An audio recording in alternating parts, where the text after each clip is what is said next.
Welcome back. The Supreme Court serving a blow to President Trump's crackdown on illegal immigration, declining his request to overturn a ruling blocking him from sending the National Guard to Chicago for now. Border Patrol agents have returned to the Windy City to ramp up efforts in Operation Midway Blitz. But agents have been met with increased violence and backlash, sparking widespread arrests. Maria spoke with the White House border czar, Tom Homan, on the rise of attacks on federal agents. Watch. The threats against ICE are up over 8,000%. Actual assaults are like 1,300%. So again, never seen anything like this in my life. There is zero consequence. You put a hand on an ICE officer. If you interfere with an ICE officer, you'll get a set of handcuffs and you're going to go to jail and you're going to be federally prosecuted. You cross the line, you'll be prosecuted. Zero tolerance. There's going to be consequences. So even if you're a judge, there are consequences for violating the law.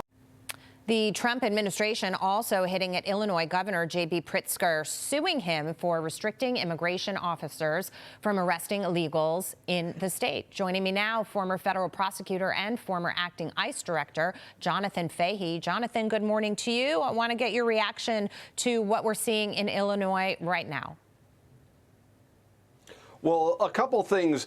I agree with the congressman based on the Supreme Court's ruling. One of the responses the administration could implement is just putting more ICE agents, more Border Patrol into Illinois to get the illegal aliens out, because as you know, there's no cooperation with the state or the city government of Chicago. It's not only that, it's really obstruction.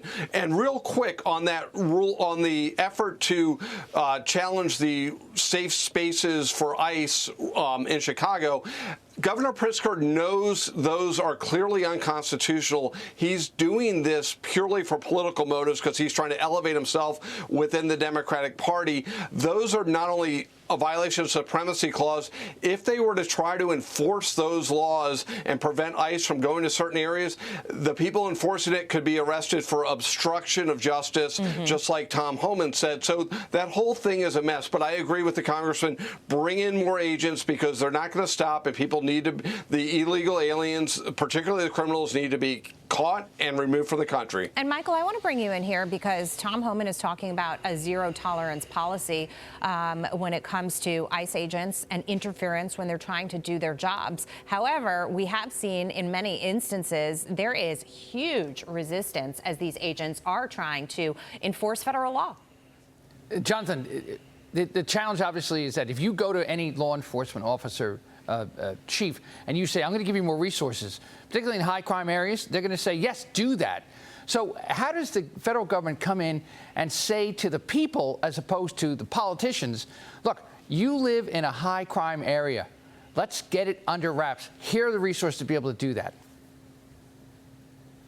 I think that's a great point. When you're not getting the cooperation from these local governments, go to the people and do what they've been doing and maybe even try to do more of it, but explain who they're getting rid of, how that will make them safer. And the other thing that's important, I think, for everyone to realize is illegal immigration costs money and costs resources. It's not just tax dollars, it's quality of health care, quality of schools.